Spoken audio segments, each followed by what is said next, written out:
국회가 박근혜 대통령을 탄핵함에 따라서 대한민국 국호의 국정은 임시 대통령격인 황교안 국무총리를 중심으로 운영이 된다. 황교안 국무총리는 국무총리에 이어서 대통령 권한대행까지 1인 2역을 담당하게 되었다. 박근혜 대통령의 권한이 고스란히 황교안 국무총리에게 넘어오게 되었고 현재 이 나라를 이끌어갈 임시대통령이 되었다. 비록 임시대통령이지만 국무총리에서 대통령이라는 엄청난 직책을 맡게 되었다. 어떻게 보면 황교안 국무총리에게는 기회이자 역사에 남을 만한 큰 일이 아닐까 하는 생각이 든다. 황교안 총리는 대통령 권한대행 국무총리의 자격으로 국무회의 등 각종 회의를 주재하고 각 부처로부터 보고를 받으며 주요 정책을 결정하게 된다. 박근혜 대통령 역시 비공개로 보고는 받게 되겠지만 그에 대한 권한은 아무것도 없기 때문에 말 그대로 현재는 그저 식물 대통령에 불과하다고 할 수 있다. 임시 대통령을 맡게 되는 황교안 국무총리. 과연 그는 누구이며 그의 정치 행보에는 어떤 일들이 있었을까? 대한민국 국민이라면 어느 정도 알고 있어야 하지 않을까 하는 생각이 든다. 황교안 국무총리 누구? 황교안 나이는 1957년 4월 15일생이다. 제44대 국무총리 겸 대통령 권한대행이다. 본관은 창원이며 검사 출신의 정치인이다.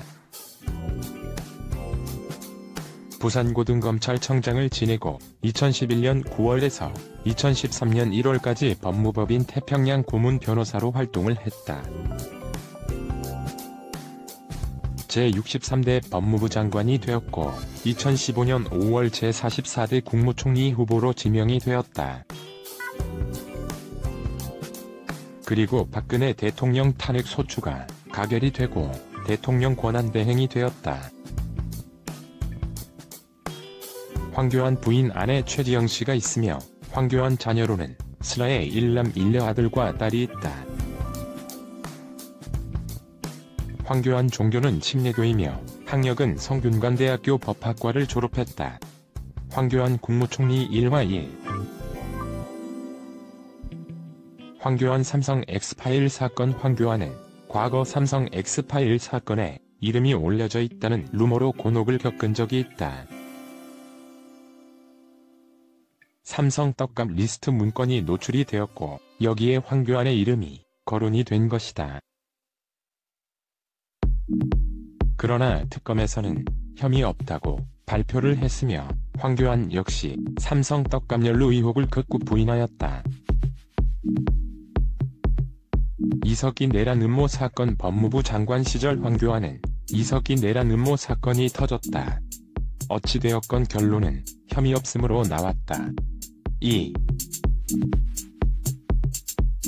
당시 황교안 장관은 이 사건 범행을 자유민주적 기분질서에 대한 정면 도전이자 위협이라고 입장을 밝혔다. 이에 따라서 이석기는 징역 9년을 선고한 원심이 확정되었다. 3.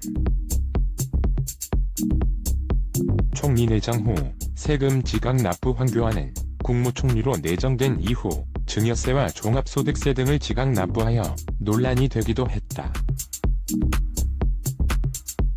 아들 황성진 군이 전세 보증금 3억 원에 대한 증여세를 지각 납부함에 대해서 황교안이 자녀에게 먼저 재산을 증여한 뒤 인사청문회 검증 때 탈세 논란이 우려되자 급히 세금을 내는 것이 아니냐는 비판을 받았다. 그리고 청와대로부터 국무총리 내정 사실을 사전에 통보받은 후 황교안이 따로 황성희에게 증여한 결혼자금 1억 2천만 원에 대한 증여세를 급하게 납부하게 하여 청문회용 증여세 납부라는 비판을 받게 되었다. 그러나 총리 인사청문회 과정에서 작년은 황교안이 총리로 지명되기 전인 2015년 5월 1일 이미 증여 신고를 마친 것으로 확인이 되었다. 황교안은 총리 임명 동의안이 국회에 제출된 2015년 5월 26일 종합소득세 3건을 한꺼번에 낸 것으로 확인이 되었다. 2014년 소득신고에 누락시킨 것을 지각 납부했다는 의혹이 제기가 되었다. 이에 대해서 황교안은 청문회에서 이런 말을 했다.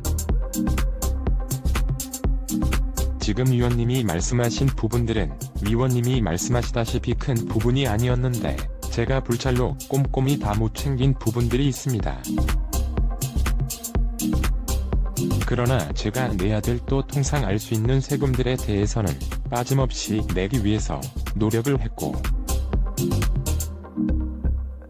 그럼에도 불구하고 지적하신 것처럼 그렇게 미흡한 점이 생긴 점에 대해서는 송구하게 생각합니다라며 죄송한 입장을 밝혔다.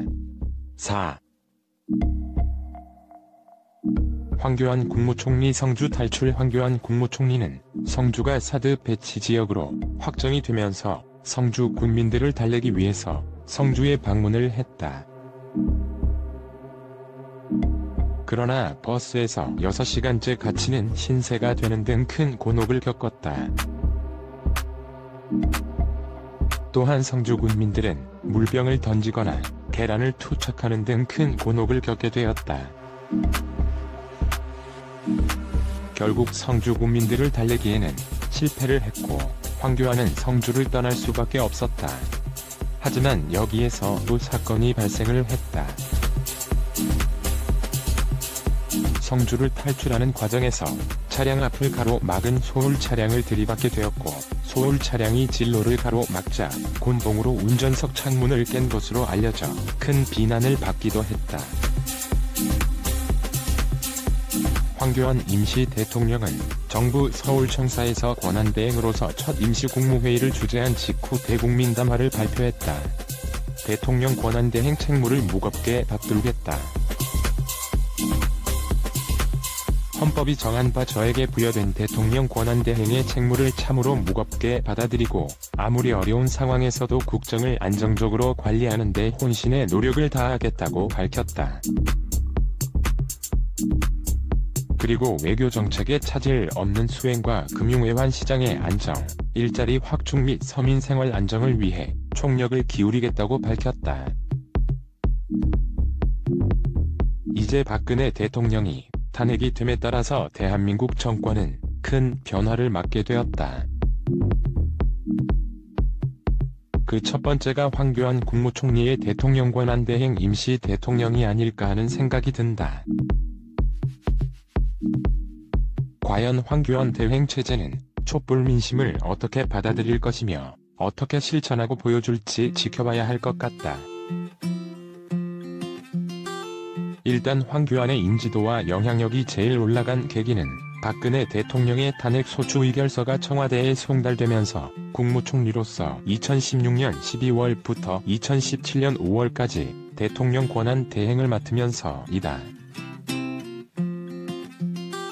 황교안은 대통령 권한 대행을 5에서 6개월 동안 맡으면서 은근 나라를 잘 관리했다는 평을 받으며 보수 지지자층이 생겼다. 물론 비판도 많이 받았다. 결국에 황교안도 박근혜 최순실 게이트, 국정농단에 연루된 거 아니냐, 혹은 박근혜 정부의 모든 활동 기록을 문재인 정부에게 인수인계하지 않고 말살시킨 원인으로 지목되기도 했다. 탄핵된 박근혜 대통령 밑에서 일했으니 당연히 의심받을 수밖에 없는 상황이다. 박근혜 대통령을 지지했던 보수층 지지자 친박, 박사모, 태극기 부대 등등들한테는 평가가 엇갈리기도 한다. 박근혜 대통령 탄핵 사태 때 왜 황교안은 침묵했나? 혼자 살기 위함인가? 라고 비판하며 결국 황교안도 박근혜 대통령의 탄핵을 도왔다라고 격렬하게 비판하는 사람도 있다. 여기서 생긴 별명이 황교활이다. 침묵으로 일관했고 조용히 혼자 빠져나왔기에 생긴 별명. 또 그때 박근혜 탄핵 반대 의견을 냈으면 측근으로 감옥 갈 수도 있으니 후를 위한 한 발 물러나는 전략을 펼친 거라며 감싸는 사람도 많다. 당연히 당시 박근혜 대통령을 두둔했다면 화가 나 있는 다수 국민들에게 몰매를 엄청나게 맞았을 상황이다.